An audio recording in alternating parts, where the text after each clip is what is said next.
Okay, it's 7 p.m.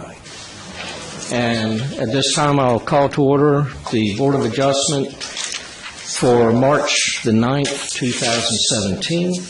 And Madam Secretary, please call the roll. Shay Balance. Don McLeod. Present. Zia Montesi. Present. Michael Painter. David Palmer. Present. Vivian Simpson. Cameron Tabor. Present. Okay. Then we have 4 members, which qualifies us as a quorum, so we can move forward with proceedings tonight. And at this time, I'd like to ask for approval of the agenda.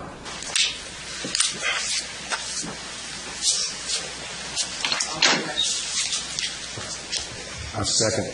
Okay. All those in favor say aye. Aye. Okay. Now, before disqualifications, and let me get the board's approval on this, normally at the first meeting after the first of the year, we elect new officers to this board, that being the chairman and the vice chairman. The board is in transition, and the commissioners have not appointed the newer members yet. So at this time, I'd like to ask for a motion to suspend the rules concerning electing officers of this meeting. Mr. Chairman, I'd like to make a motion that we suspend the election until a future date. Okay. Do we have a second? Second. Any further discussion? All those in favor say aye. Aye. Okay.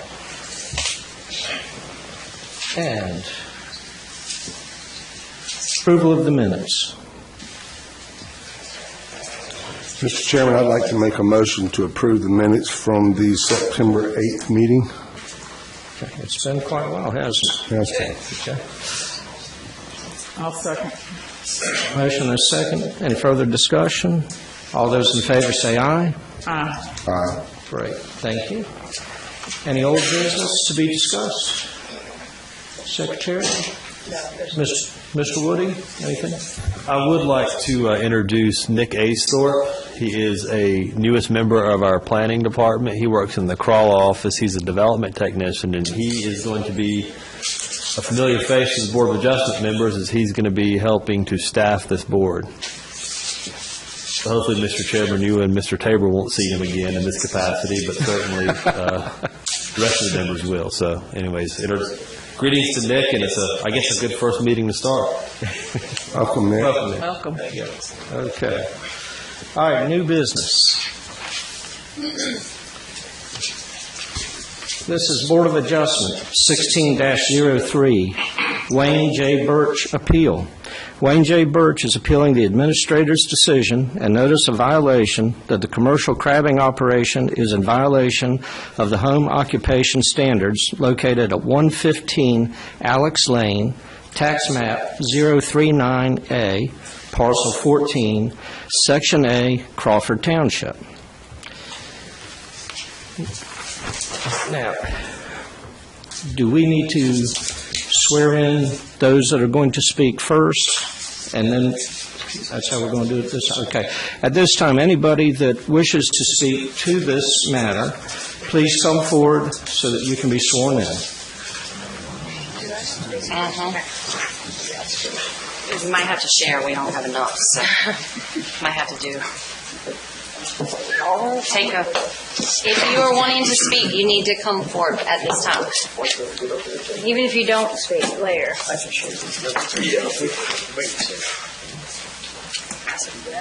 Anyone else?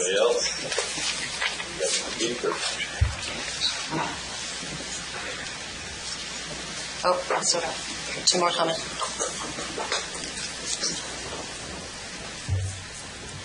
Okay. Everybody ready? Do you solemnly swear to tell the truth, the whole truth, and nothing but the truth, so help you God? Thank you. Now, just as a reminder, when you do come up and speak, you will need to state your name and your address for the record. Thank you.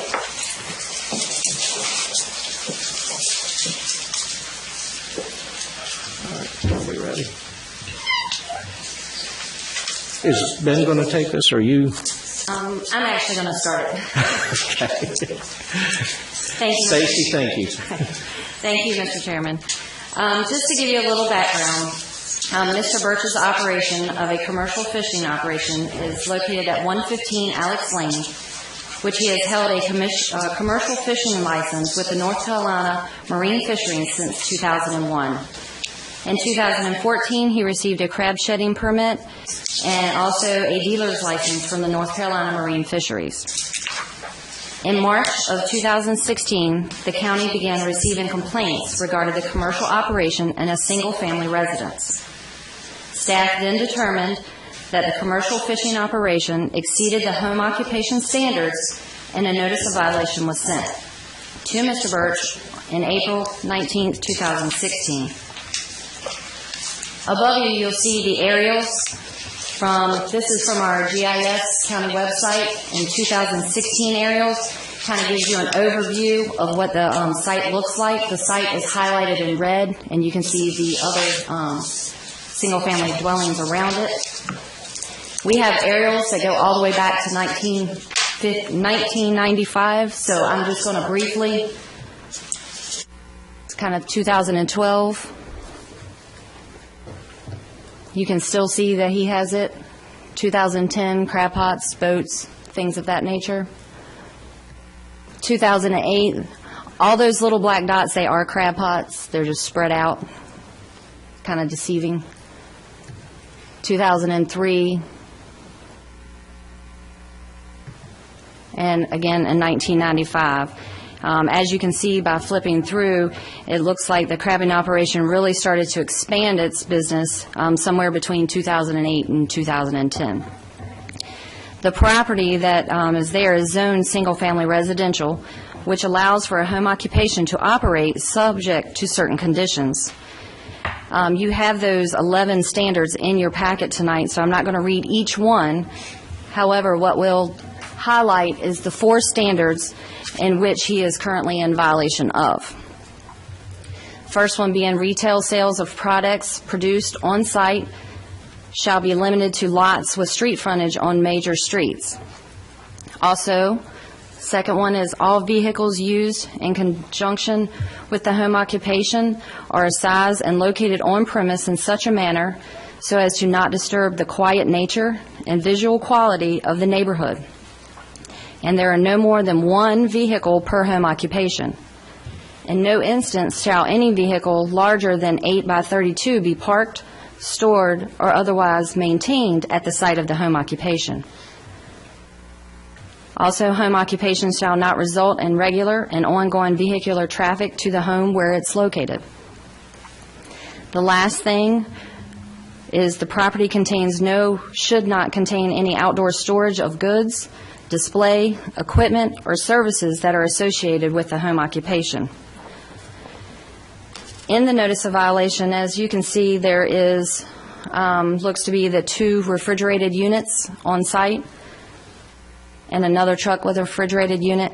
Any more than 1 is basically a violation of the home occupation standards. This was a snip of his website showing the different crab pots, because at one of the times we went, there was no crab pots. One time there were. As you can see, this picture, I'm going to slide back one time, this was taken 10 days ago when I posted the public hearing sign. I will note that at this time, there is roughly a couple hundred crab pots in the backyard.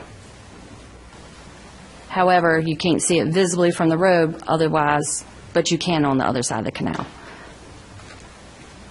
So the notice of violation requested Mr. Birch to come into compliance by ceasing retail sales of the property, which is the bait, maintaining no more than 1 vehicle in connection with the home occupation, which that vehicle cannot be larger than an 8 by 32, and remove all outdoor storage of goods, equipment from the property. Compliance was required by Mr. Birch by May 25th, 2016, but subsequently, Mr. Birch appealed the notice of violation on May 19th, 2016, which, as you know, stands my violation, giving him the opportunity to come forward before you guys. Following that initial neighbor complaint and the issuance of violation, in June of 2016, county staff roughly 9 neighbors, and the owners and operators of the 115 Alex Lane crabbing operation met on site in an attempt to resolve some of those complaints. The primary concerns from the neighbors were the heavy traffic volume associated with the commercial business and the noise generated from the refrigerated unit's compressor running 24/7. I would like to note that while on site, I contacted the sheriff's office and had 2 deputies come out and take a noise reading with those. They took them at 4 different locations at the box and at the end of his driveway, because you actually measure it at the point of the property, not at the actual noise, at 4 different locations, and it was determined by the sheriff's office that the sound level did not constitute a violation of the noise ordinance. So I just want to, let you know that. Basically, no resolution from that meeting came. So, of course, in August 9th, 2016, a text amendment was filed by Lauren Berry that proposed to modify the crab shedding regulations and establish commercial fishing as an accessory use. The text amendment, if it had been approved, would have expanded the home occupation standards that would typically apply to commercial fishing operations in residential areas. The text amendment was heard this past Monday night, March 6th, at the Board of Commissioners meeting, where the text amendment was denied, which again brings us back here to you for the appeal for the notice of violation of an operation of a crabbing business exceeding the home occupation standards. And of course, Mr. Woody and myself are here to answer any questions that you may have.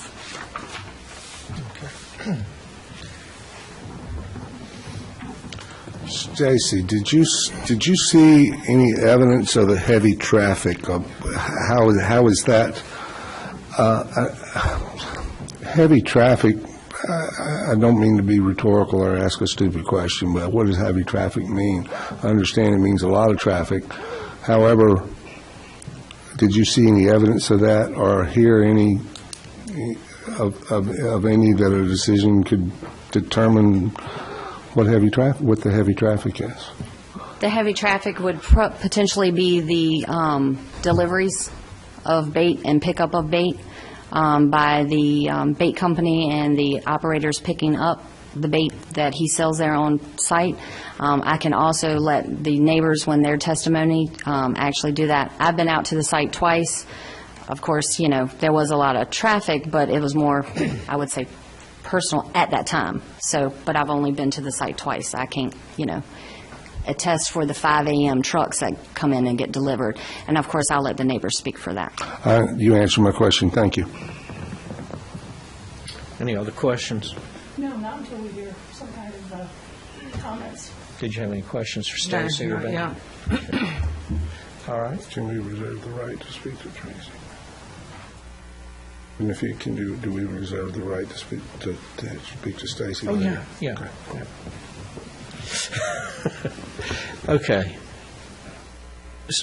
Stacy, you've finished your presentation of it. Yes, sir. Okay. I was asking the chair if we had the right to ask you to go into more detail at a later time. Sure. Yeah. Thank you. Okay. Good to see you, sir. It's been a while. For the record, I'm Mike McCree, Currituck County Attorney representing the county in this matter. And if I may ask Ms. Smith a few questions, maybe to clarify. Yes, sir. For Please testimony. do. Thank you. Now, Ms. Smith, going through your notice of violation, you stated that currently there still exist violations as to your recitation in number 5, retail sales of products produced on site should be limited to lots with street frontage on a major arterial street. How did you make it? You made a determination that there are retail sales, is that correct? Yes, they sell bait there, and they also buy and sell crabs, but they typically take the crabs away from the property, but it's more of the bait.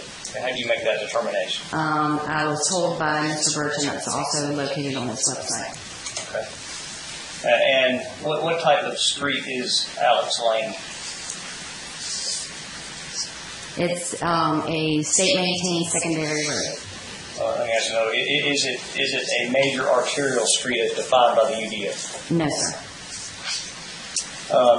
Next, number 6, you testified still exists as a violation that all vehicles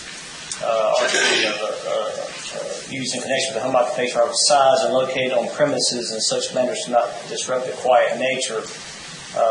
But more specifically, that there be no more than one vehicle per home occupation. Is that the basis for your determination there is a violation of home occupation standards?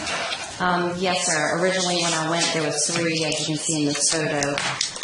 Well, 4, I should say, because one has been moved, but there is currently 3. And is any vehicle larger than 8 feet by 32 feet parked or stored on the property to your knowledge? No.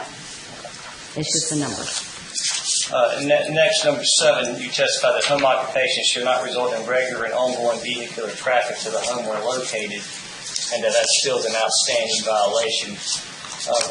Please explain to the board how you made a determination and what is the regular and ongoing vehicular traffic to the home here on Alex Lane.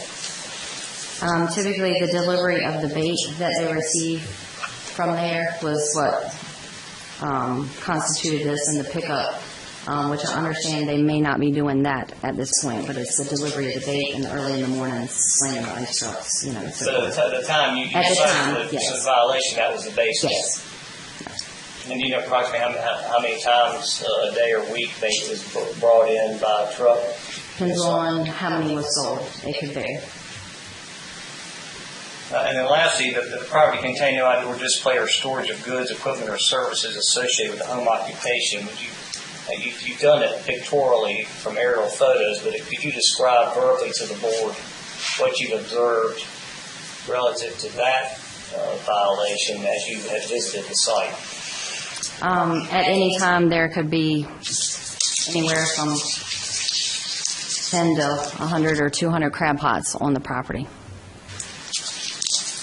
Was there any other equipment or outdoor display that you noted that would be deemed a violation of the home occupation?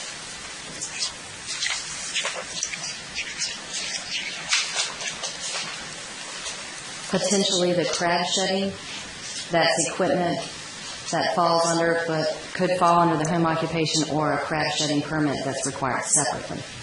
Is there a crab shedding permit issued for this property to your knowledge? Not for Currituck County, but only from North Carolina Marine Fisheries. Right, but there is a UDO, a Unified Development Ordinance zoning requirement for crab shedding permit. Is that what you're testifying to? Yes, there is one that is required, depending on what zoning district you're in. However, this is zoned single family, and where it is not allowed in that zone. So your testimony that there is no zoning permit issued or use permit issued for operation of a crab shed at this property? That is correct.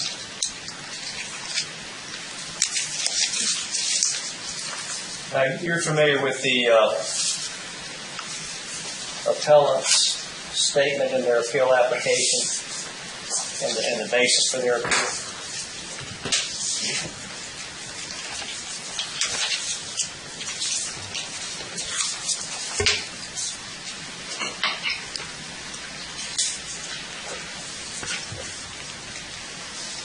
Yes, sir.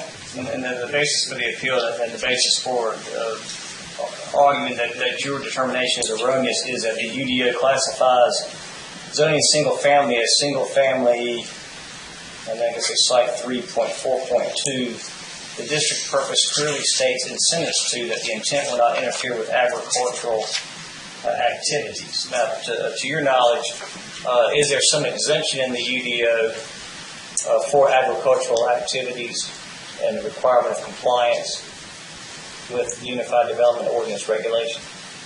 In consulting with Ben Woody, in reference to that, we have not been able to find any exemptions for the agricultural business of a fisherman. Okay, so you're familiar with Section 1.4.2 of the UDO exemptions? Yes, sir.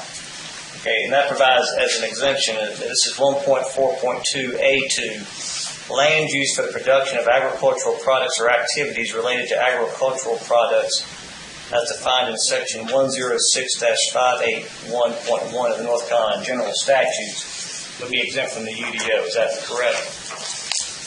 That is correct.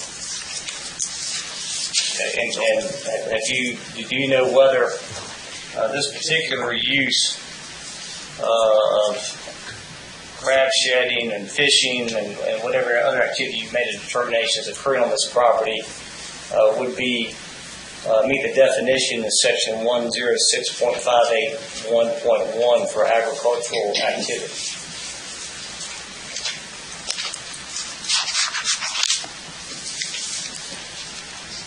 Is that the aquaculture? I have that for you. I already give it to you. I got a lot of statutes in front of me, sorry. Do you have a copy of the statute with you? Yes, ma'am. Oh, wait a minute, I have it right here. Yeah, your statute? Yeah. Where do you go back? Well, I mean, so have you had the opportunity to review? Are you familiar with 106-581.1 of the general statute? I don't have that. She handed me a different one. Yeah, here's that one. I have them both. Give it to you. All right, and do you see paragraph 4 that there is included in the definition of agriculture in North Carolina? Aquaculture is defined in GS 106-758. Yes, that's what it says, yes. Okay. And then, do you have a copy of 106-758? Yes. And what is the definition of aquaculture?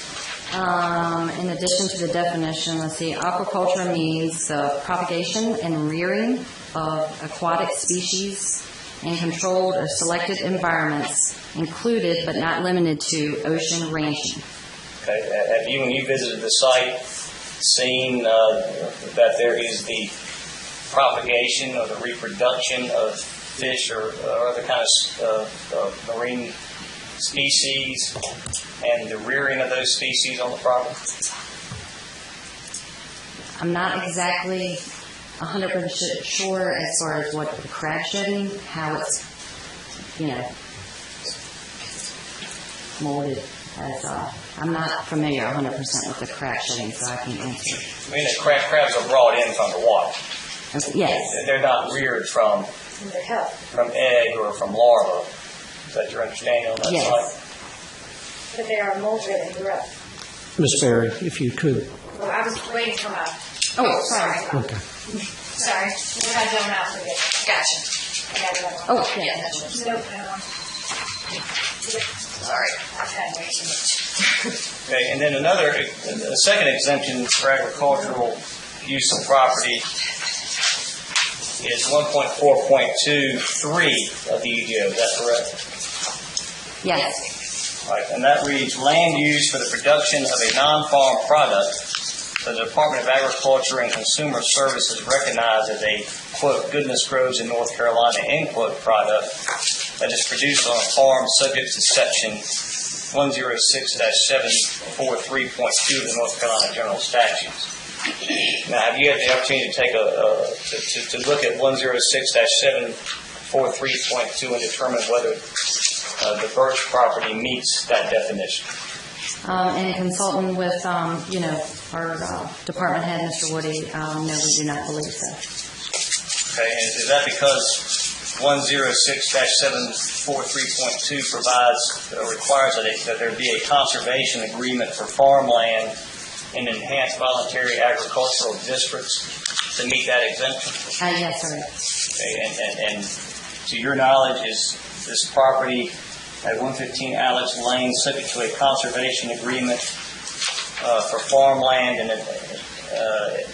is there such a conservation agreement executed between the county and Mr. Birch?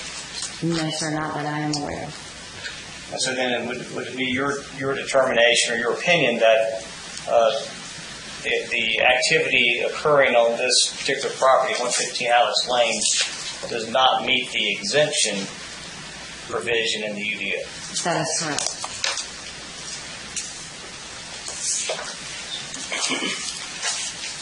I don't have any further questions at this time, Mr. Chairman. Thank you, Mr. McCree. Any questions? Yes, sir. Ms. Gallo. Nope? Okay. board members any questions for Mr. McCree or Stacy at this time? Not this time. I have a question. Yes, ma'am. Crab pots are not allowed in single dwelling homes? Or family homes? Outdoor storage is not allowed as part of a home occupation. So if a crab pot is stored outdoors as part of a home occupation, then no, it doesn't meet that ordinance.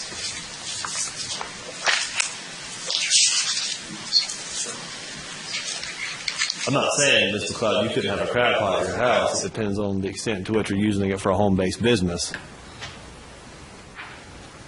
So that's why it's a violation, because it's used as a business, but if it wasn't used as a business, you could have it? Yeah, for your personal use, but if you have outdoor storage that's part of a home-based business, then that's prohibited by the UDO specifically. Any other questions, conversation? Yep. I'm going to do that, yes, sir. Okay. Now, Ms. Berry, are you handling y'all's side of this? Is that, okay. I just want to make sure I was addressing the right person and given the right opportunity. Ms. Berry, do you have any questions? Yes, ma'am. What do you define retail as? The sale of goods. Is it purchased right then? Is it because the sale of goods could be wholesale or retail?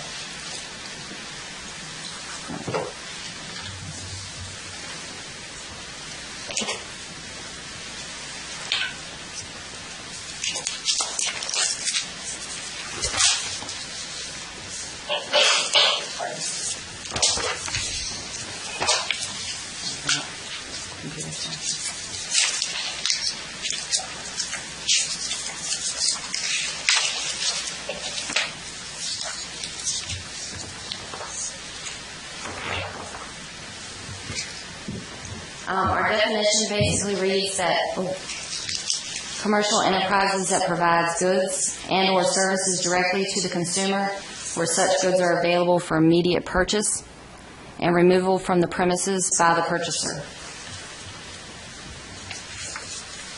Can you read that one more time? I'm sorry. Commercial enterprises that provide goods and/or services directly to the consumer where such goods are available for immediate purchase and removal from the premises by the purchaser. All right. Also, in your presentation, you noted that licensing for the crab shutting operation was in 2014, as well as a initial fishing license in 2001. Where did you gather that information? That information was gathered by Division of Marine Fisheries, Kim, from the, I believe it's the Little Washington office, maybe? Did you research any other permit or license on the property that was held with a physical address of the violation? That was, I gave her the address of 115 Alex Lane, and that's the three that came up. I will submit that this is the wrong finding. That information is erroneous. I have stuff also from Marine Fisheries that I'd like to present later on in the case. As well as heavy traffic. Do you have a quantitative basis for heavy? More than 50, more than 10, more than 5? No, I do not. Is there a frequency between a certain time period that you can't exceed? Anything uncustomary to a single-family dwelling as far as the delivery and sales, no. I'm trying to get a quantitative measurement is what I'm trying to decide here, because honestly, if I have a guy come once or twice in an hour, and then I have another guy come once or twice in an hour, does that constitute heavy traffic? I would probably say so. More so than a high school student having friends over? But that's not in relation to a commercial business.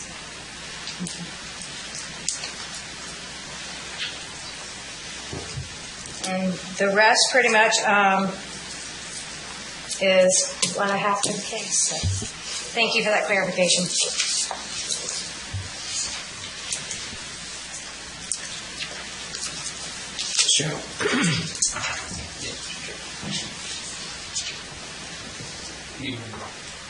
Unless anybody else on the board has any further questions for Ms. Smith, you want to ask Mr. McCready if he has any more witnesses. Put on the warrant. Okay. Any other questions for Stacy? Anything for clarity? Okay. Mr. McCree, do you have any other witnesses? Mr. Tweedy, did you intend to testify to anything? Only if you have any questions for me. If I'm going to just have a moment. Yes.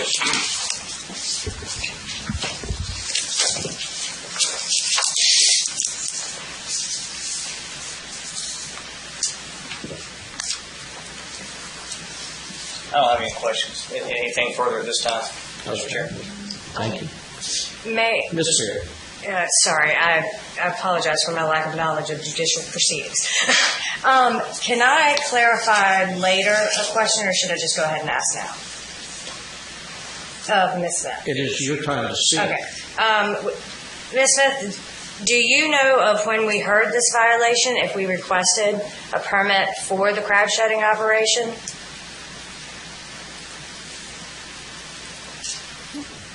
Repeat that again? When we found out, what I'm pretty much saying, I guess, is when we found out that we were in violation of not having the county permit because we thought we were covered under the state permit, we requested a permit be issued. We were then denied because there was this violation. Can you confirm or deny that? Yes, a crab shedding operation couldn't be issued to that property due to the fact of it was zone SFM, and crab shedding is not permissible for a zoning permit in that district. I thought under section... I thought under the industrial services that crab shedding was within a residential neighborhood shall comply with the following standards.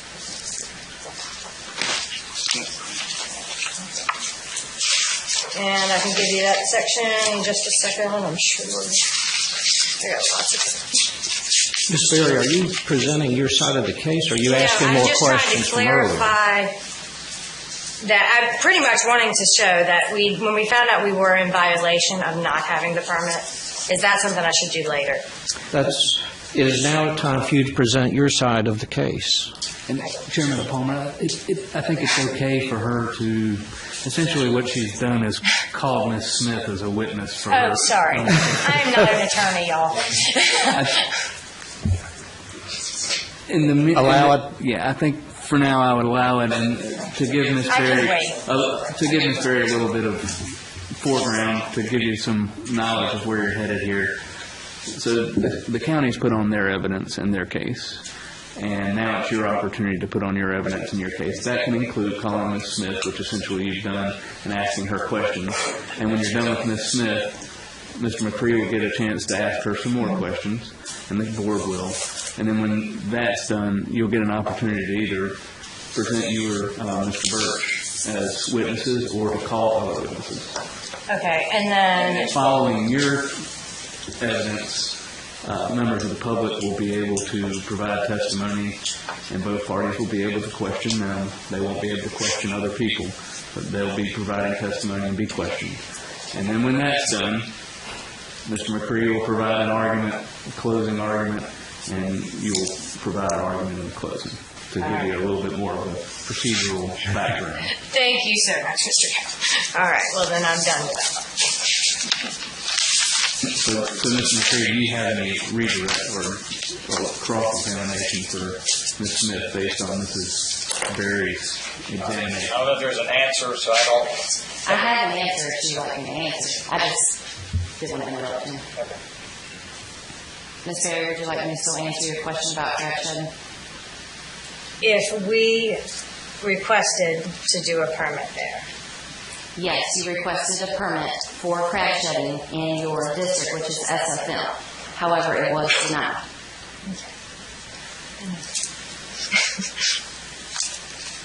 And I believe you are asking about the statement in the UDO. It says crab shedding uses located within a residential zoning district shall comply with the following standards. The reason that is in there, MXR is an approved district for crab shedding, and MXR is a residential zoning district. So no other crab shedding permits have been issued in Currituck County in a residential zone? Not necessarily, but not under this ordinance. Okay.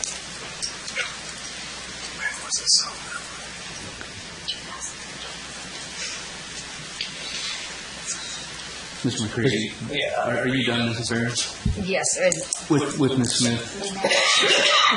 Ms. McCready, do you have any cross? Ms. Smith, was there any appeal from Mr. Birch or Ms. Berry from the denial of the permit for crab shedding at 115 Alex Lane? Not that I'm aware of, no. I have no further questions. Thank you. Ms. Berry, do you have another witness or I have information you're going to present? Yes. Okay. And I will apologize. I'm going to read this, so I do not say it wrong. As far as presenting evidence as exhibits, do I just hand them around? Anything you submit stays and does not go back to you. That's fine. Yes. Whew. I got to kill another tree if I needed it again. I'd like to first start with the initial complaint filed by Dan Visser. In the complaint, it reads a lot of commercial traffic. Our traffic is limited to one 6-wheel bait truck. This is the same size as the average UPS, FedEx trucks used in shipping to residential neighborhoods. Except that this truck only comes once a week, most of the season, and then at most 3 times a week during our busiest time. The remaining traffic is from residential pickup trucks. The initiation of this complaint was over an occupant's truck that had a temporary hole in the muffler. That was not the property of Mr. Birch. Therefore, Mr. Birch did not accept responsibility for the muffler. And just as Ms. Smith has already said, that she came out unannounced and measured different decimal readings, and the conclusion was our decimal reading was about the same as a heating and cooling unit in a home. We wholesale crabs for an average of 5 boats. Therefore, we have 5 trucks that come to our yard each day between the hours of 2 and 6 to drop off crabs. Most of the time, they pick their bait up for the morning that day. I would not consider this commercial traffic nor excessive. In the years past, we would have other wholesalers come pick up the crabs and ship to end markets. At the most, that was an additional 2 vans or small box trucks. Please note the picture on the top left of your packet that you have. That white van is one of our wholesale customers. I know multiple people that drive this van as a personal car. They do not drive 18-wheelers as others have led you to believe. Please see that personal van as well as a study from Keep It Moving North Carolina Seafood Transport Logistics with a focus on east or west routes for the Center of Environmental Farming Systems, North Carolina State University. And then I hand it to you. Oh, your map passage. In addition, we sold to wholesale distributors in 2014. The most traffic we ever had was our initial year starting. We had no complaints that year. However, in 2015 and 2016, we shipped over 95% of all our raw products in our own van, much like the one pictured in that top left. I think it says PK Wholesale. The other 5% was soft-shell crabs that we've been told over and over was allowed in residential zoning. Also, I'd like to submit David Summerall. Can you please attest to the fact that the photo found in the bottom middle was in fact... Excuse me. He'll have to come up. Oh, David. Sorry, right there. Yes. And you have to state your name and address. My name is David Summerall. My address is 769 Bells Island Road. Bell's Island. Okay. And then, can you please attest to the fact that the photo found in the bottom middle, let me see if I can get a copy of that, I showed it to you this morning, was in fact photoshopped? It's the one with the truck, with the little AC unit?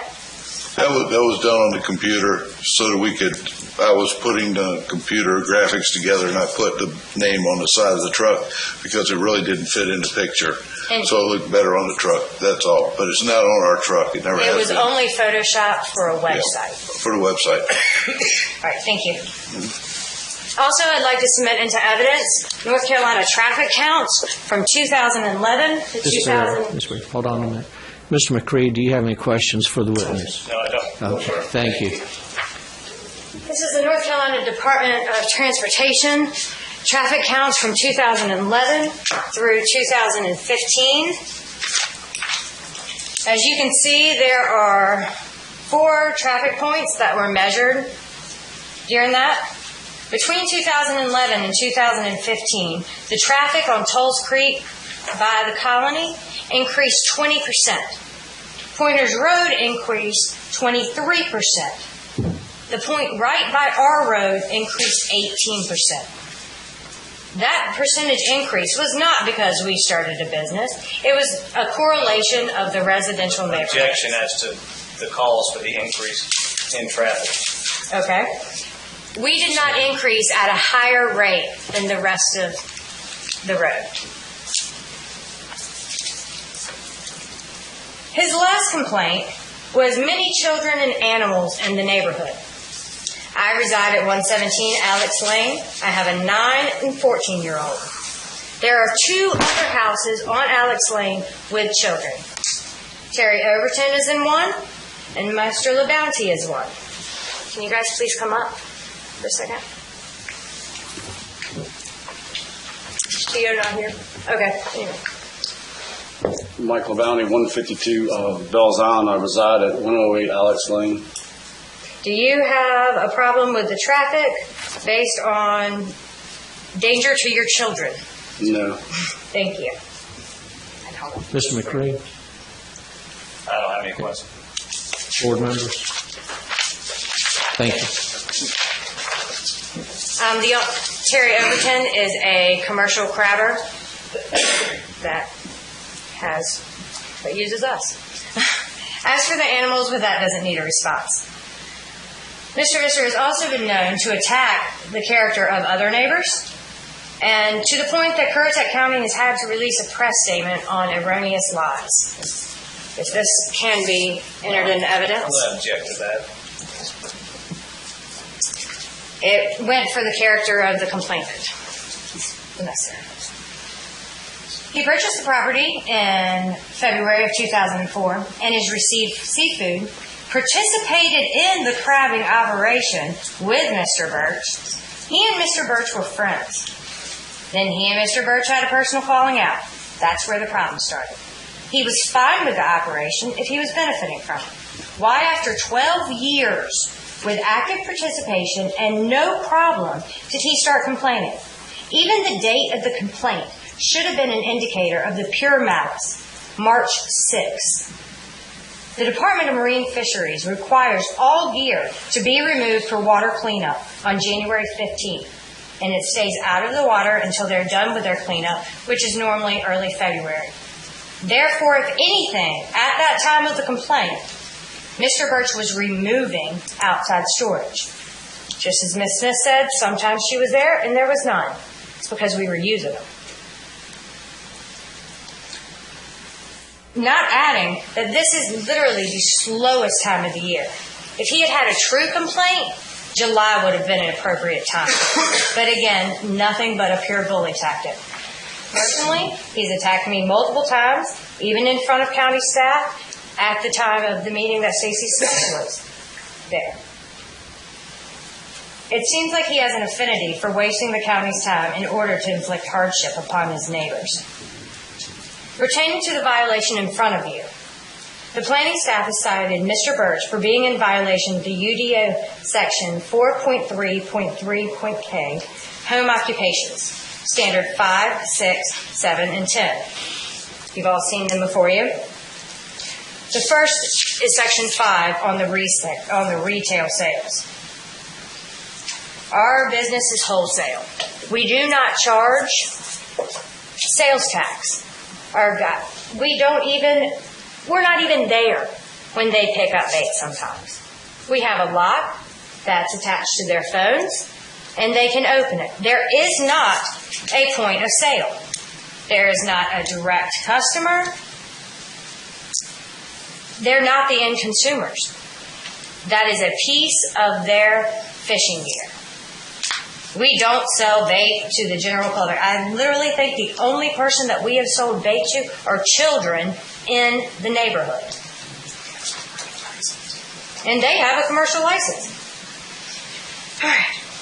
Less than 0.1% of our business is picked up at the location cited. We do not have any signage, an ordering system, not even a sheet of paper for pickup orders. We don't have a point of sale system, as I've said. Most of our wholesale products picked up are from a family friend or part of our own family. And that's just, everyone's done that. That's Evercraft. In addition, any retail sales of seafood is covered under subsection 4.2.1, agriculture use. There is a seafood in section B. It is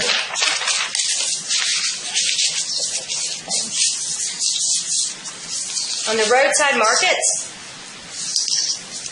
It says at least 75% of the floor area shall be devoted to the direct retail sales of agriculture, seafood, or related agriculture products to the general public. This, Section 5, is an erroneous finding and should be dismissed. I'd also like to point out that this shows county intent to classify seafood as an agriculture product. The next section referenced to in the violation is all vehicle used in connection with a home occupation or of size and located on the premise in such a manner so as not to disrupt the quiet nature, visual quality of the neighborhood. There is one vehicle considered personal, or not considered a personal vehicle using that definition, set forth in Article 4.3.3.S, Section 2. The standard of this subsection applies to trucks with more than 2 axles that exceed 13,000 pounds or 2.5 tons of gross vehicle weight rating, trailers with more than 1 axle or major recreational equipment, including but not limited to boats, campers, recreational vehicles, motorhomes, and travel trailers. Based on this standard, we are not in violation of Section 6. We have one detached trailer body that is 8 by 28, and one 12 by 8 axle truck. She stated that the pickup truck had a refrigeration unit. It has never worked. It's just like why you don't take a farmer's truck. It was put on there. He uses it for a bulkheading business. I'll get to that in a second. The ordinance states no more than 1 vehicle per home occupation. We have 3 separate companies with different ownership rights, interest models, customers, products, and clients. In addition, subsection 4.2.5.B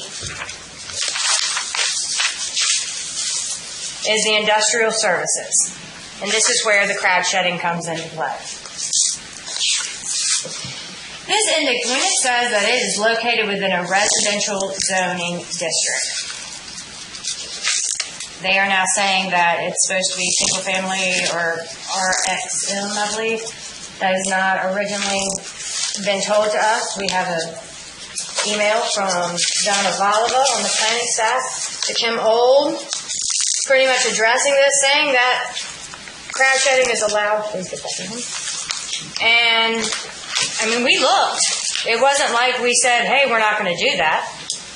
But looking at that, indicates the county's intent to allow our aquaculture products packed, froze, and prepared for shipping from residential zones. For edification, soft shells are highly perishable and must be shipped daily, at most every other day. Therefore, most of the shedding operations sell to wholesale trucks. Crab shedding is a much more intrusive operation than normal hard crabbing. Therefore, who wouldn't see this as a county intent to allow hard crabbing to continue? Furthermore, peeler crabbing uses a completely different rig pot. Therefore, the lack of an exclusion on no outdoor storage would again lead a reasonable person to believe that they were allowed their gear for peelers. To the problem at hand with this violation, peeler pots are used for 3 months at most and stored on land for the rest of the year. You are not allowed to use these pots for hard crabbing. So why would you be able to store pots on land for 9 months out of the year and not store hard crab pots for 2 to 3 months a year? This is counterintuitive to any reasonable thinking.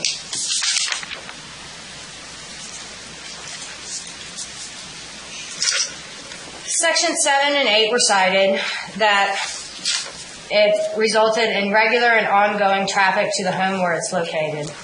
I've already presented the NCDOT traffic studies.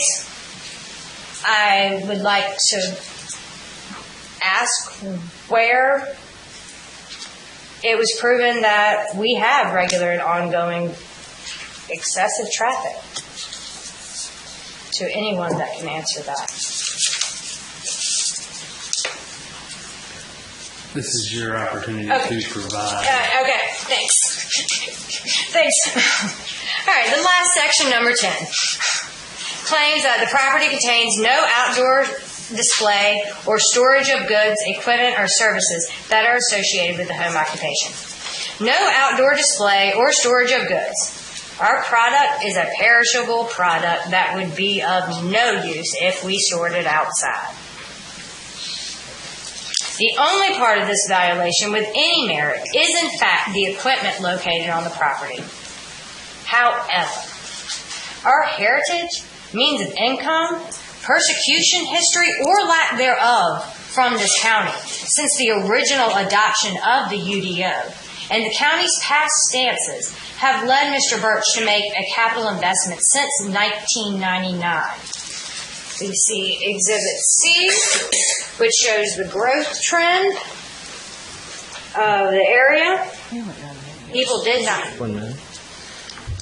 Ika, do you have any of the information that she's passing up here? I don't. Okay. Maybe let her finish, and then if I could, I'll just take a look at the exhibits after they. All right. Sorry. I'm like a first-year law student. All right, so no display. I would also like to get into evidence. This is back and forth. Didn't mean to print that. This is from an email from the Marine Fisheries that shows Wayne's original license from 2000. They did not have any records past that. He did have his license in 1999. And then on the other side, you can see the license number that shows the dealer permit was received in 2009, as well as the crab shedding permit in 2011, with the physical address of 115 Alex Lane.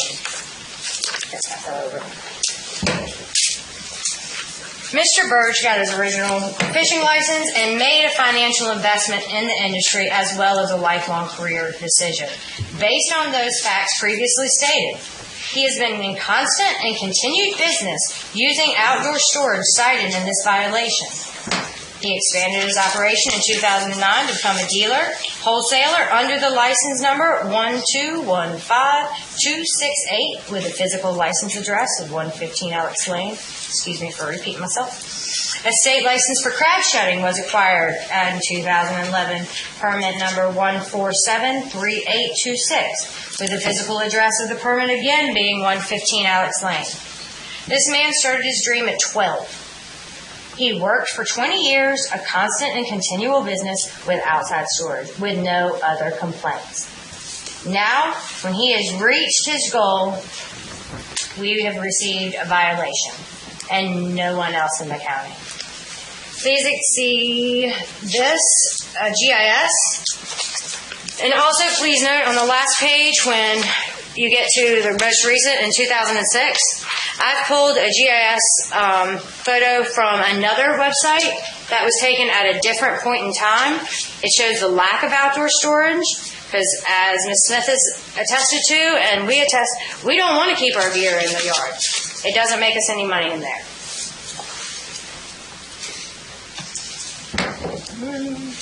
Okay. Furthermore, with the adoption of the zoning maps in 1989, there is no parcel in Currituck County up north. They are all zoned residential.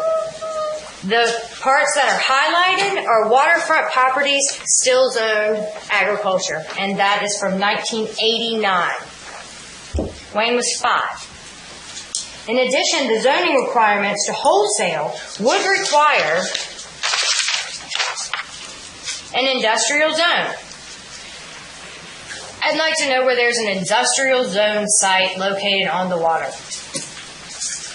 Furthermore, the average fisherman is 48 years old. Study from NC Diener. The math doesn't add up. Under this classification, not even the largest seafood distributor in the county, Frog Island, is legal, except for the fact that he is under a restaurant classification. His operation was started in 2008 at that location, and his main income is from distribution, not flipping crab cakes. Any one of these fishermen behind me can attest to that. I do not want to cause any problems with any fellow watermen, but no one can continue our heritage of watermen using these definitions. The positive thing coming out of this violation is that the waterman community gained knowledge on the problem that has just been kicked down the road. Mr. Marshall was much like where we are today, but unfortunately he did not fight, did not know his right, and succumbed to the anti-heritage, anti-culture, anti-working class thinking from his neighbors. This man, much like Mr. Birch, started fishing in the neighborhood in high school in 1970. Then as an adult, he purchased the house by his parents. Much like Mr. Birch, moved right beside his parents. However, when he wanted to follow this honorable career, those neighbors shut him down. He received the violation and didn't understand his rights. Mr. Overton, also, they did the same thing. These gentlemen, but by winning one battle that they didn't even fight, they won 2. 2 working watermen that were not distributors, did not have bait, were ran out. The watermen of Currituck, we do not want to be scared off anymore, and we do want to fight for our livelihood. The watermen of Currituck County can no longer kick this can down the road. The county we will no longer make financial investments on, don't worry, you're fine if no one complains. Or, well, you may be okay. Well, it's just kind of out there, and you're fine if no one complains. Or, unless someone gets really mad. This is work because these guys work. And no one has had the 120 plus hours of absolute pure headache to spare to fight this injustice. We are the farmers of the sea. We are the culture of the county. We are the county's human resources. Our knowledge cannot be learned in books, and our ways are not on YouTube. Fishing and hunting were the foundation of this county's tourist industry that we thrive on today. The county's UDO also states in subsection 1.4.1, general applicability, is to protect the county's rural character and agriculture heritage, conserve the natural resources, cultural resources, and environmental quality of the county and its environs, particularly in the Outer Banks. Fishing is our agriculture heritage and cultural resource. Even recently, there are a few news articles on the county's stance for the seafood industry. I submit Currituck.com, the most famous fishing regions of the North Carolina, and was one of the first areas on the Outer Banks that was designated as a tourist destination solely because of its fishing and waterfowl hunting opportunities. Think Currituck, Waterfront living, boating, hunting, and fishing are traditions as old as Currituck, and all of them are alive and well in our beautiful community, unless someone complains. Friday, June 3rd, 2016, the Board of Commissioners voted unanimously last month for a resolution opposing House Bill 1122, saying its passage would have a negative financial impacts for commercial fishing in the county. Commissioner O'Neill, who I realize is no longer on the board, said the referendum would also have serious consequences for consumers because it would force them to buy fish primarily from foreign fishermen or larger companies instead of local fishermen. The fishing industry is important to Currituck because we have a lot of people making a living doing that stuff, said Commissioner Vice Chairman Vance Idlett.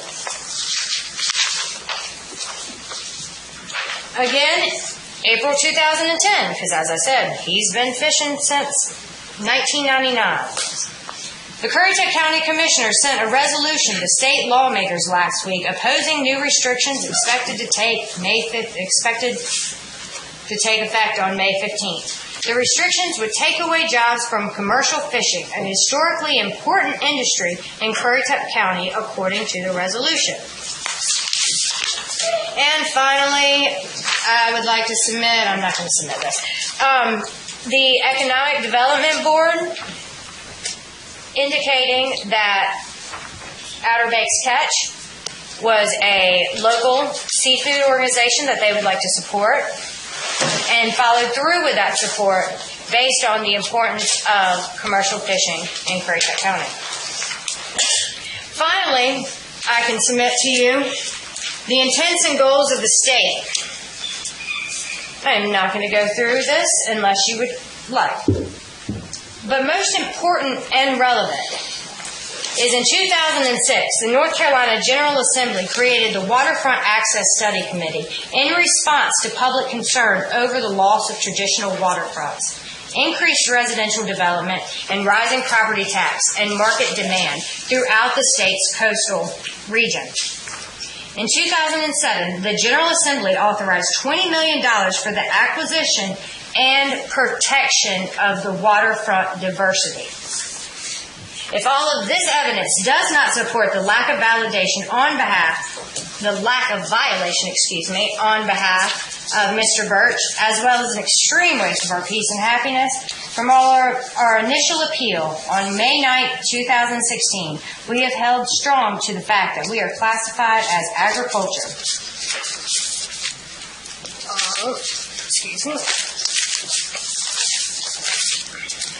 Classified as agriculture.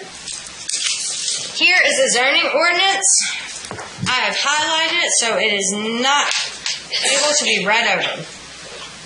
The following are exempt from this ordinance. Land used for the production of a non-farm product that the Department of Agriculture and Consumer Services recognizes as a goodness grows. Mr. Ike said that,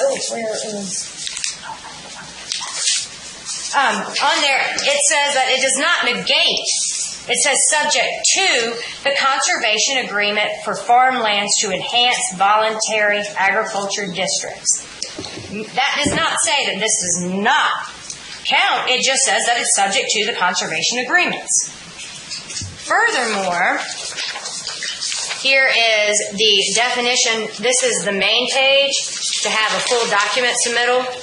The rest is in here. For the Goodness Grows product, that says to qualify as a Goodness Grows product, it must be caught by an NC fisherman and brought to an NC port. From our initial appeal, we have said we are agriculture. Finally, I'd like to submit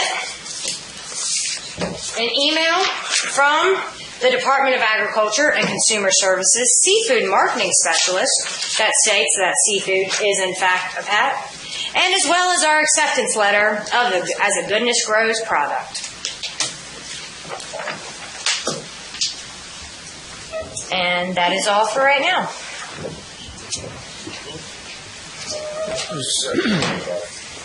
Does the board have any questions for Mr. Chair? I have a couple of questions. I noticed that your address is next door. Yes, ma'am. Okay, you are business partners? Yes, ma'am, in one of the businesses. Can you say in all three businesses?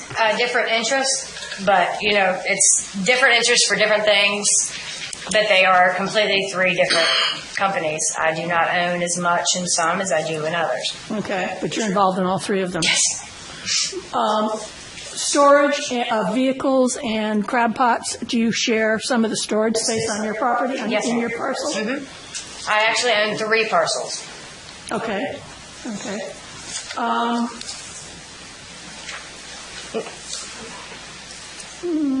The days and the hours of operation, my curiosity, you were saying, who comes between 2 and 6 a.m.? Our crabbers. What they do is they go out from their home. Most of them live on the water. Right. Most of them have... PM, right? It's not AM. Yes, ma'am, PM. Oh, I'm thinking AM. No, I thought, all right, that makes sense. My kids normally are walking But I feel home better. Yes. No. Jeez Louise. That's afternoon. Right. My daughter normally meets me at the dock on the way home from the bus. Okay. That's how worried I am of traffic. So the crabbers are coming in between 2 and 6 p.m.? Yes, ma'am. And They drop off the crabs, Okay. they pull to the bait freezer, they pick up their bait, and then they go home. okay. Now, are you working, how about your operation, your personal operation, hours of operation? Do you have to continue? What must you do after they're dropped off? I normally go back and do another job. Okay, Mrs. Birch, what do you do? He's gone. Okay, he's out in the boat. He's working. He's either fishing or building a bulkhead. Okay, what I'm trying to establish is confusion after 6 p.m. And why it would impact, between, let's say, 8 p.m. and 6 a.m., during your hours of operation, obviously when you're more busy.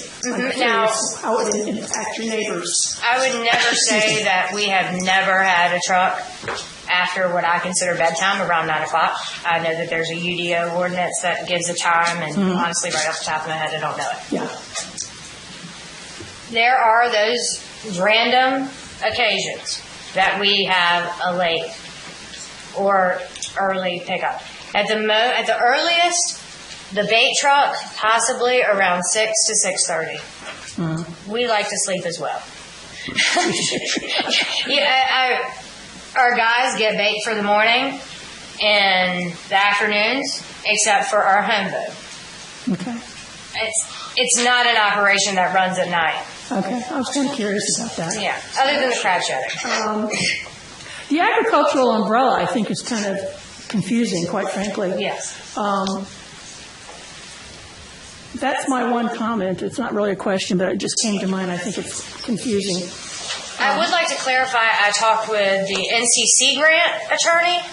I talked to John Idlett with the Department of Agriculture seafood specialist, and as well as the, I cannot remember his name off the top of my head. It's the email I presented with our welcome letter, and all 3 of them. Objection as to what any of those individuals might have said.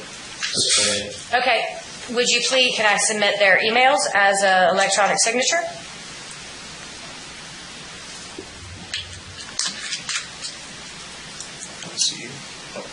I think I would object to that because I don't have the opportunity to cross-examine them.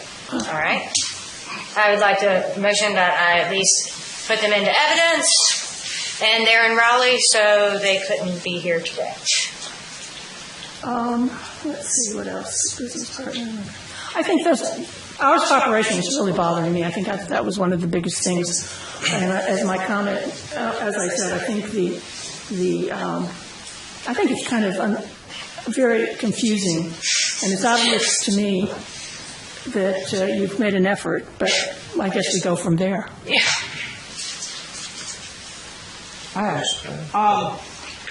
The delivery of bait truck, that's only seasonal, correct? Yes, ma'am. It's not year-round, and that's what I thought. And I'm going to make a comment also. I have very much experience of crabbing and docks, and I may be going off the boat here, but I have never seen heavy traffic So I would think that that needs to be clarified, the heavy traffic. I question that heavy traffic. I've been on a crab dock a lot with one of the bigger previous crabbers of our county, Ms. and McLean, you may ask a question, and we can discuss that later. You cannot give evidence. okay, I'm not trying, I'm just trying to clarify heavy traffic, that I don't understand how heavy traffic can be related to this. That will be in our By my deliberation. prior knowledge of crab docks, that's what, That will be in our deliberation. okay. You have a question? Ms. McLeod, can I clarify, the ordinance doesn't say anything about heavy traffic. What it says... Okay, I just heard it brought up here, that's what. I'm just saying, what the board has to determine is if the home occupation shall not result in regular and ongoing vehicular traffic to the home where located. So that's the traffic associated with the home occupation. So it's regular and ongoing. That's the burden that you have to consider. I would also like to point out, employees of our company live across the street from me, live at the violation site, and live, as Mr. LaBounty noted, down the road. These are trucks that are coming home anyway. The violation site, you say you have an employee that lives there? Yes, sir. That used to crowd. He's now a full-time employee of ours, but last year, during the time of these submissions, he was one of our crabbers.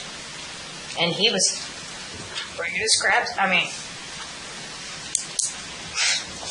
And I asked, you said that there are 3 business operations going on. Yes, sir. There's a seafood boat, there's a seafood distribution, and then there's a marine construction. Okay. And are they all on this location? You said you had several locations there. Your property next door and... It's all fun behave. There's no other way to... Things move from my house. A lot of employees will park at my house. Sometimes if they're not even working, they come over and have coffee. These are friends. These are employees. We all have been from Currituck. We know how this goes. We actually have more traffic when the guys are not fishing because they come to the house and commute and convene just like farmers do over coffee at McDonald's. Okay. Thank you. Any other questions from the board? Mr. McCree? I don't have any questions. Did you have anything else to offer us? Not at this time. Okay. If we could, I'd like to take a short say a 10-minute recess. We need to discuss something with our attorney. We'll go into closed session for that. And when we come back, then we will open it up for the others to give testimony. Okay? Yes. Talk to you first.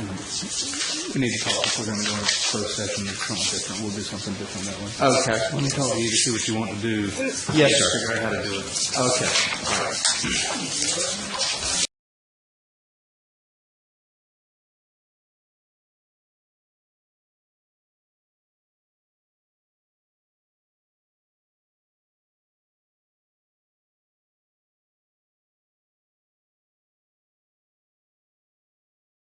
All right, we are now back in session. And we had quite a few people sign up wanting to give testimony. Should she call them? No. Or we just have each come up on this one? I mean, I think she's already said she doesn't have any particular people she intends to call. No, I do. If they can't come up. If I have to call them, I do. If they can come up and speak, then... No, they can. But, and Mr. McCree's done with his evidence, and you're done with your evidence, and the public now would be able to come to speak. The people who have been sworn earlier. Okay.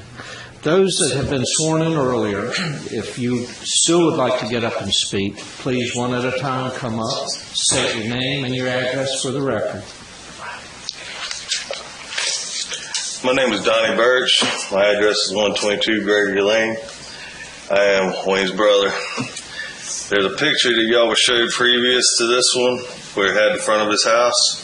Y'all understand that Miss Berry owns that property to the right of that?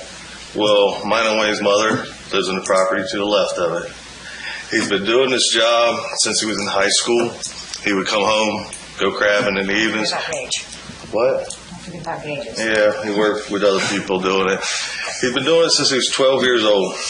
Most of the trees that are gone away, I did. I own Birch Tree Service, and I cleared them out so everybody's houses were safer. God, now I'm up here with my blank. Most of the crabbing business, the crabbers come in about 3 o'clock in the afternoon. That's when the boats come in. They pick up the crabs, or they drop the crabs off. They pick up their bait. They don't want their bait frozen the next morning, so they pick it up that night. Traffic doesn't come in early in the morning. They want it to thaw out overnight, so when they go to put it in the pot, they can break out 2 or 3 pieces of fish and put it into the pot, dump it overboard, go to the next one. I personally have crab for Wayne when he's doing the bulkheads. I can't get out there and check his pots because you have to check every one of your pots within a 7-day period. And I had done that for him, so... I moved the strike that it's 5-day period to have to. Okay, 5 days. Maybe I made a mistake. No worries, sorry, it's not you. It's but then 3 pieces of property. Well, when we moved in there in 1984, Wayne was born in the house next door. And all the houses that were around there was vacation homes. The people only come down in the summertime. Out of the 7 houses that are on the water, only 3 of them were occupied. And now there's maybe 9 or 10 in the whole neighborhood. You as county commissioners, y'all approve all these people to build houses that come in. And everybody that comes in has an opinion. Of commissioners. I don't care. But people that come in, they have an opinion. But he's been doing this business his whole life. If nothing else, the rules that have been come about after he started doing it. In my opinion, he ought to be grandfathered in, if nothing else. He pays his taxes. It's America. You have the right to do what you got to do to make a living in America. We're all free, right? Let the boy do his job. That's all I got to say. Hold on. We get stuff. You got something you want to ask me, sir? I have no questions.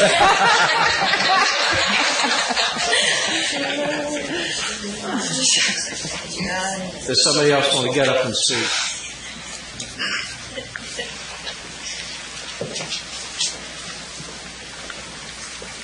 I'm Wayne Twyford. I live at 1079 Water Lily Road. I'm not giving testimony to nothing. This whole thing here concerns me on my operation, my son's operation, and other people's operations sitting out here. A lot of these people in this room have been commercial fishing for years and years and years, not knowing what the old UDO says. Now we're under the newer UDO.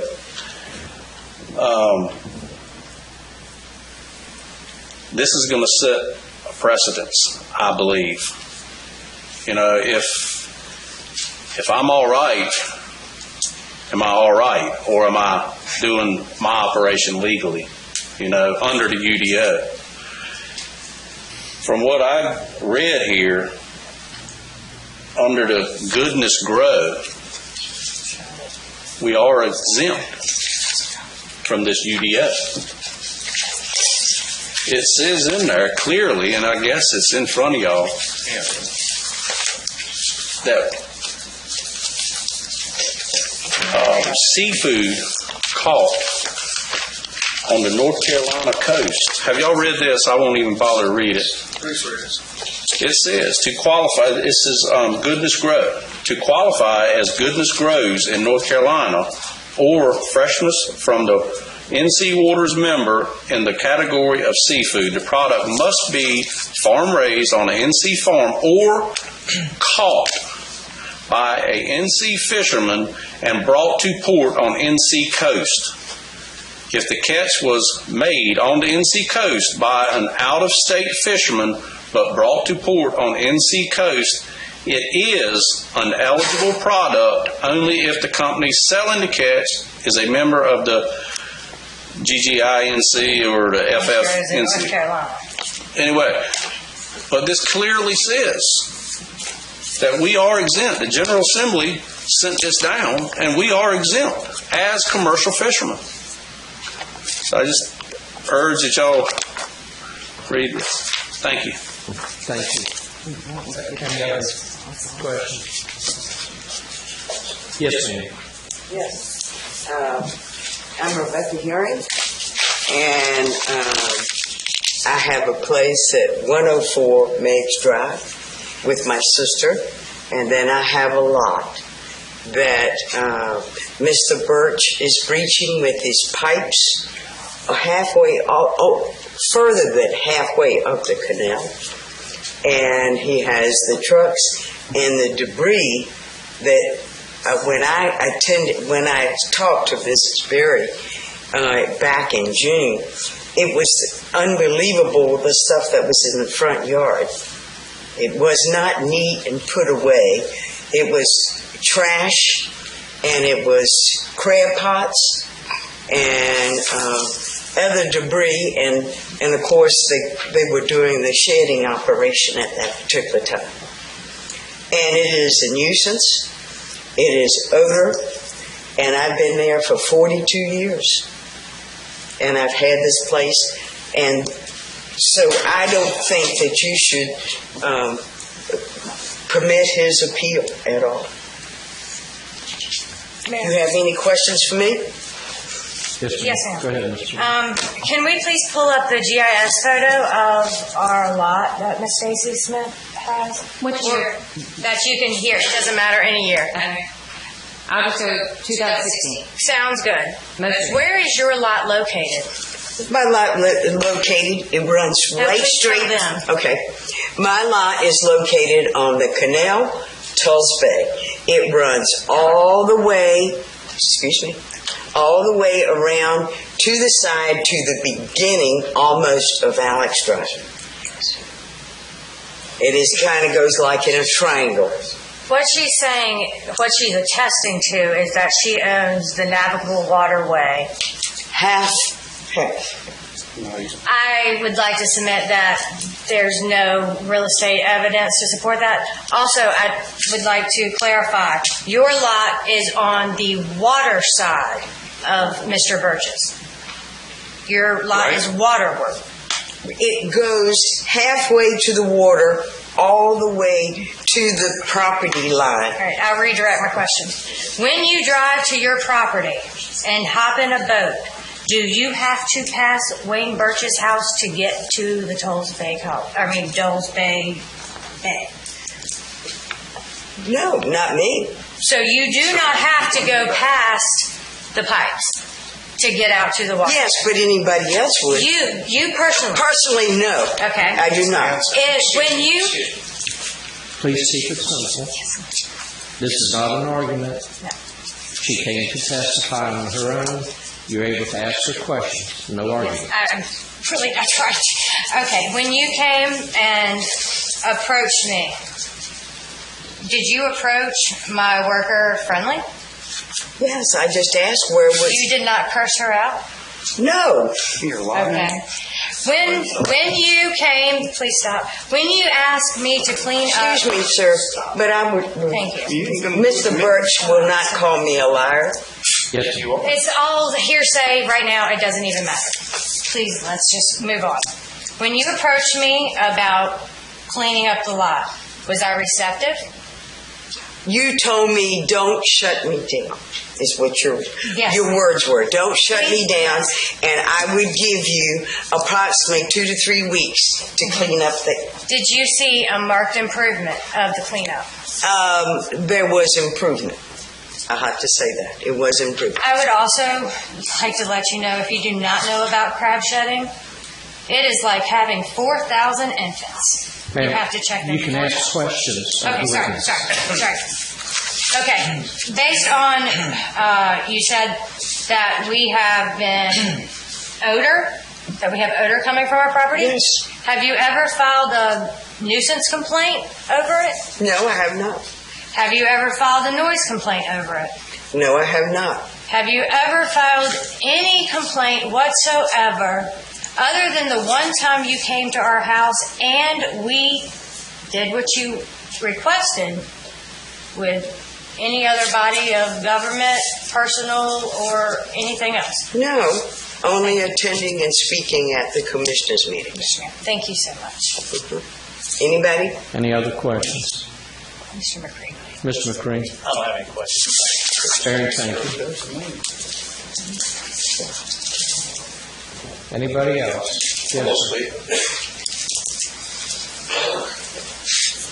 My name is Watson Stewart. I live at 773 Bells Island Road. Been living there, commercial fisherman full time, 50 years. So I've been there a while. Y'all covered a whole lot of stuff that sounds pretty good. I live on the Currituck Sound. I got jet skis, boats in the front yard. I've got cars going by that ride up and down my road all the time, live on Bells Island Road. I guess they just ride up and down the road just to go see what's on the end of Bells Island. It don't make no difference to me. I got a campground next door, and if that ain't good enough, I got an airport across the way to fly into my house. I don't have no problem with nobody. I've got a lot of these commercial fishermen are trying to catch food for people. You're going to be taking away their jobs if you do this kind of stuff. These crab trucks and vehicles coming and going ain't no different than a UPS truck, Federal Express truck. People coming and going. They go by my house all the time. I just ignore all that stuff. And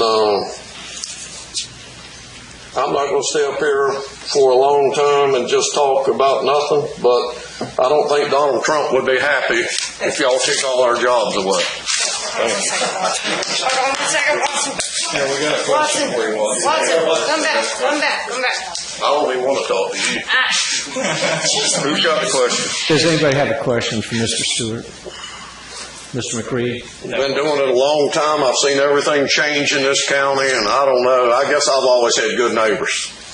Evidently, there are some bad ones. I'm under the same thing that he does. Got everything going like he's got going, and I don't have no problem with it. None of my neighbors never said a word to me about nothing. Okay, thank you very much. Any questions? Yeah, Okay. I I'm got not one as big as that other guy. On the 1989 zoning map, can I show him that so he can point out where his operation is? That is zoned residential on that map? I object. That's not relevant. Okay. Sustained. Anybody else? Can I speak a little bit for you, or can you tell them what this is? Yes, I can. My name is Aiden Berry, and I live on 117 Alex Lane. Lauren Berry is my mom, and I'm reading a letter on behalf of Robert N. Beamon. He is our next door neighbor across the canal, and read verbatim. And he's not able to be here tonight, so he sent in this letter for us to read. That's been notarized. Yes.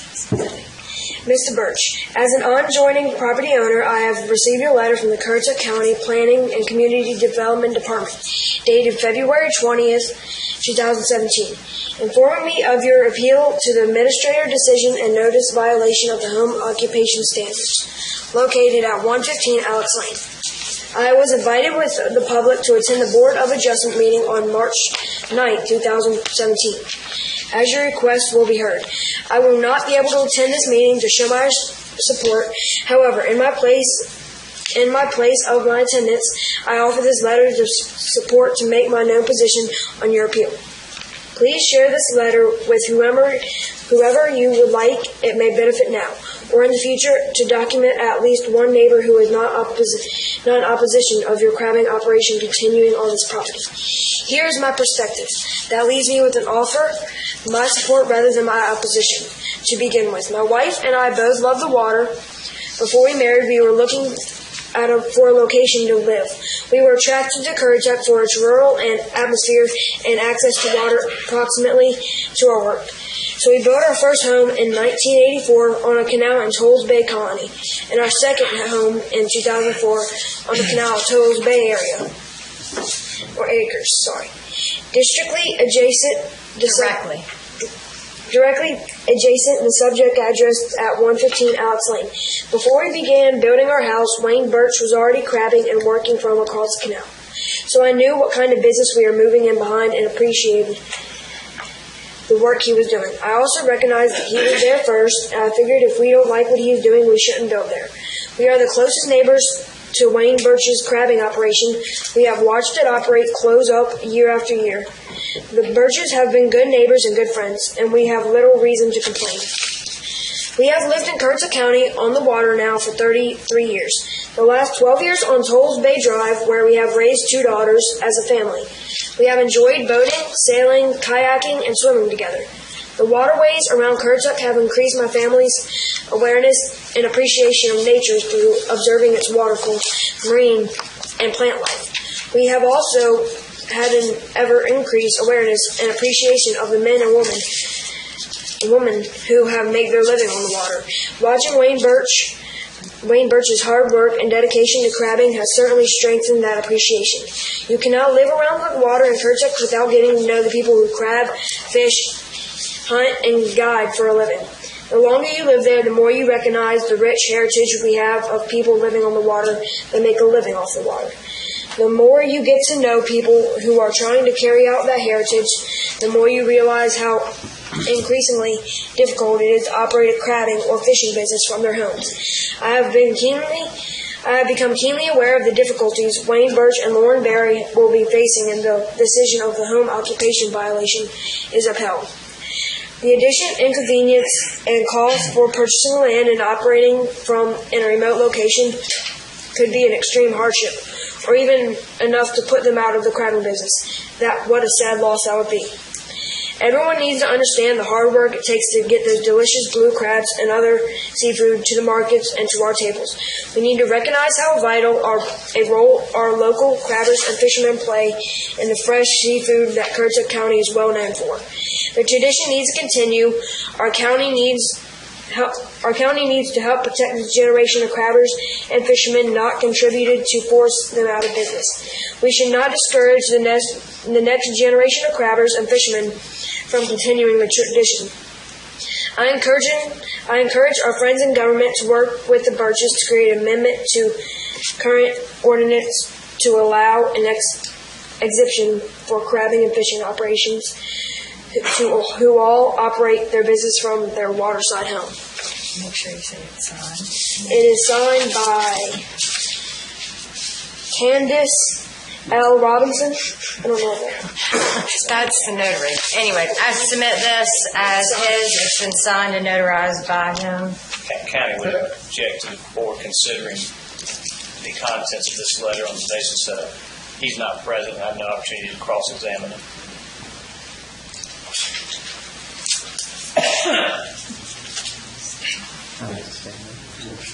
Yes. He is. May I speak on why he's not here? No, ma'am, at this point, he's not here. Good job. Okay. It's hard to take up after the youngster. He did a good job. I'm Pete McClintock. I live at 114 Tolles Bay Drive in Tolles Bay Acres subdivision. Everybody's just got to calm down. Nobody wants to shut down crabbing. Nobody wants to stop you from crabbing in your yard. You don't get it. Any of you. Nobody wants to stop them. Nobody wants to put them out of their job. Nobody wants to make them homeless. I was a crabber for 3 years in Virginia. I couldn't do it. I got to respect them. I did it for 3 years. Couldn't make enough money. Didn't have enough pots, whatever. I've crabbed from Captain George's south to the state line. But it just wasn't for me. And I have great respect for all of you. But this is a residential neighborhood. This isn't just a commercial crabber crabbing. You say the crabbers come in, they deliver their catch, they pick up their bait, they go home. What happens to all those crabs? Trucks with license plates from New Jersey and Maryland and Virginia come and get them, I would assume, because they're going that way. And they're all dead-end roads. So there's only people going back there, people who live there. crab shedding is all night, right? When they're shedding, you got to be there. So it's not just hours of operation. I just think it can be solved. I think they can continue doing what they've been doing for years. I'm a come here. I admit it. I've only been here 3 years. But it's a residential neighborhood, and it seems to me like a commercial operation. If it's in line with the UDO, then it's fine, right? If it's not, that's your decision. Any questions? Yes. One question? Sorry, I have to. No, go ahead. I want you to. When you were crabbing, where did you leave out of? Captain George's. So you docked your boat at Captain George's? Yes. Have you ever, or have any knowledge whatsoever on us selling crabs to wholesalers, or do you? I just see the trucks coming down the road. Okay. Do you I know they're coming. I bought from crabs from you. I know I bought crabs from you, But how many bushels? not bushels, just like a dozen soft shells because Soft shells. they're good. Yes. Yeah. Soft shells are different than hard crabs at this point. There's a distinction. Now, also, Yes, they're hard or soft. Have you actually seen any of these trucks that go down the road? Can you tell that they came to my house or Frog Island? Nope. I moved to. It's not the way to Frog Island. It runs east and or north and south. It's one way or another. We don't sell to them. That's why I ask. We actually have a van that we deliver all of our own crabs. To a blue. No, one. The blue one is actually Mr. Summerall's personal vehicle, not associated with ours. Okay, that's all. Thank you. Did the blue truck also deliver oysters to the Oyster Festival at Greenbrier Farms? True. One's ours, one's not. Hands to that anyway? No, we don't. No, we don't. Unless you have any questions. I'm trying to be civil. Go When ahead. you were a crabber, did you buy your own bait? Yes. Where did you buy it? We bought it from Bell's Island. And where did you sell your crabs? We sold them to, I don't know where we took them. My buddy was in charge. Did you pick up your bait in the evenings, or did you pick it up in the morning? We picked it up the day before. The day before? And How we long did- did it take you to drop your crabs off when you were selling them? 15 minutes. I mean, it doesn't take long, you're right. Okay. But it's a trip in and out. Okay, thank you.